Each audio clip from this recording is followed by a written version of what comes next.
गणपति बप्पा मोरया। नमस्कार दोस्तों, एक बार फिर से गणपति बप्पा हम सबकी झोली खुशियों से भरने के लिए हम सबके बीच आने वाले हैं। दोस्तों, इस वीडियो में हम आपसे बात करने वाले हैं कि गणेश भगवान का कौन सा रूप ज्यादा मंगलकारी होता है और भगवान गणेश को स्थापित करने से पहले हमें क्या क्या बातें जाननी चाहिए। लेकिन आगे बढ़ने से पहले धर्म और रोचक जानकारियों से जुड़े रहने के लिए चैनल को अभी सब्सक्राइब करें और बेल आइकन दबाकर ऑल वाला नोटिफिकेशन जरूर दबाएं।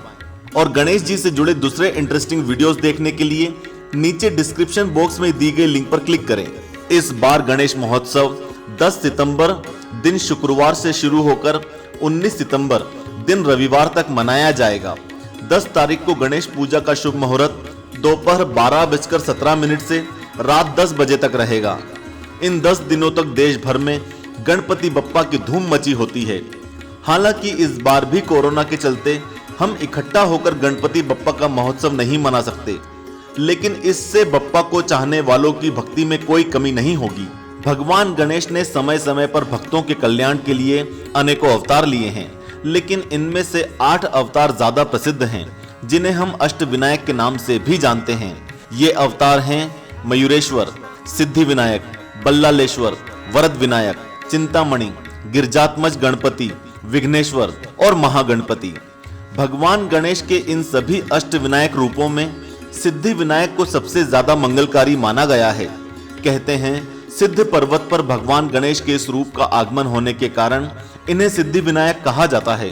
भगवान सिद्धि विनायक चतुर्भुजधारी हैं और इनके साथ इनकी पत्नी रिद्धि और सिद्धि भी विराजमान रहती हैं। भगवान सिद्धि विनायक की पूजा से जीवन की हर तरह की बाधाएं दूर हो जाती हैं और घर में धन धान्य सुख समृद्धि की प्राप्ति होती है और शांति मिलती है।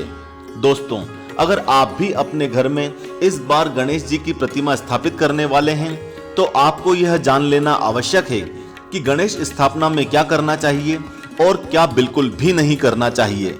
अपने घर में भगवान गणेश को लाने से पहले घर को पूरा साफ कर लें। घर की सारी अशुद्ध और तामसी चीजों को बाहर निकाल दें, जैसे मांस, मदिरा, लहसुन, प्याज और कोई भी गंदी बदबू वाली वस्तु। ध्यान रखें कि जब तक बप्पा आपके घर में हैं, तब तक घर का कोई भी सदस्य तामसी भोजन या शराब को हाथ तक न लगाए।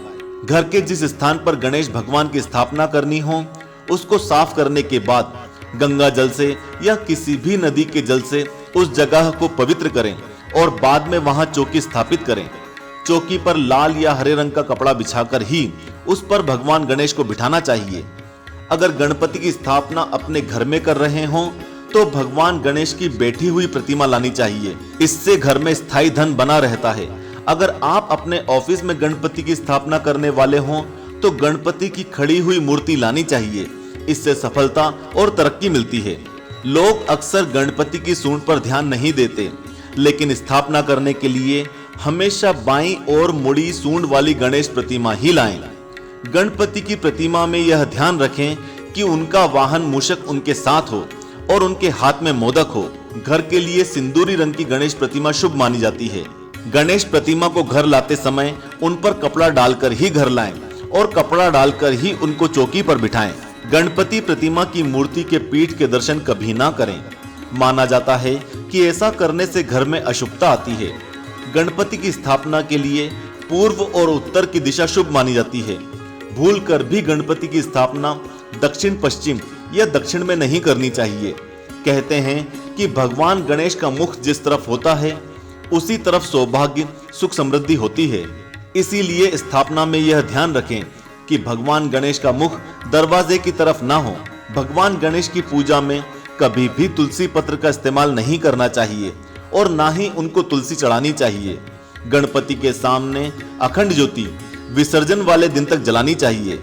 तो यह थी दोस्तों कुछ बातें जो गणपति स्थापना से पहले हम सबको ध्यान में रखनी चाहिए, जिससे गणपति की पूजा में हमसे भूल कर भी कोई गलती ना हो। वीडियो को अभी लाइक कर 10,000 लाइक का हमारा टारगेट पूरा करें और अपने प्रियजनों के साथ शेयर कर चैनल को अभी सब्सक्राइब करें और कमेंट में कोई भी गणेश जी के 5 नाम बताएं जो आपको पता हो। जय श्री गणेश।